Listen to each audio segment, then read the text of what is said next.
જેમ રતન સાહેબ આપને ખૂબ બહુ ડિટેલમાં જણાવ્યું, માનનીય આઈજીપી સાહેબ દ્વારા અને માનનીય એસપી સાહેબ દ્વારા અમરેલીની સુરક્ષા માટે એક એપ બનાવવામાં આવેલું છે જેનું નામ છે અમરેલી સુરક્ષા કવચ, એટલે કે શોર્ટ ફોર્મ આસ.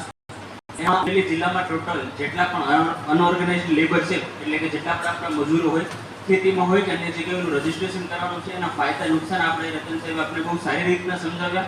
અમારી આપણી પાસેથી એટલી જ એક્સપેક્ટેશન છે કે જો આપણે કોઈ કામ લીધું હોય તો એને 90, 95 કે 99% ન કરીએ અને 100% કરીએ.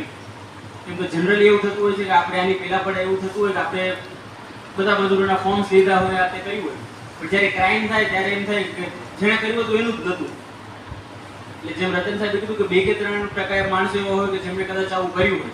એટલે આપણે જો 90% કરશું તો એ કામનું નથી, 95% કરશું તો એ કામનું નથી, 99% કરશું તો જો કરીએ છીએ આપણે આટલી મહેનત કરીએ છીએ તો 2-4 જણા રહી જાય, આપણે એવું ન કરીએ. અને આજે આપણે એપ્લિકેશન ડેવલપ કરવામાં આવી છે. આપને હું સૌને જણાવવા માંગુ છું કે ગાંધીનગર ખાતે એક ડેમો કરવામાં આવેલું હતું. અલગ અલગ જિલ્લાઓમાં રજીસ્ટ્રેશન માટેની જે અલગ અલગ એપો છે એમનું ડેમો હતું. અને આપણા જે જિલ્લાની એપ્લિકેશન છે એટલી સારી છે કે આ જે મોડેલ છે એ આખા ગુજરાત લેવલે એપ્લિકેટ થવાનું છે. તે આપણા માટે ખૂબ સારી વાત કહેવાય કે આપણે જે મોડેલ બનાવ્યું છે એ આખા ગુજરાત લેવલે એપ્લિકેટ થવાનું.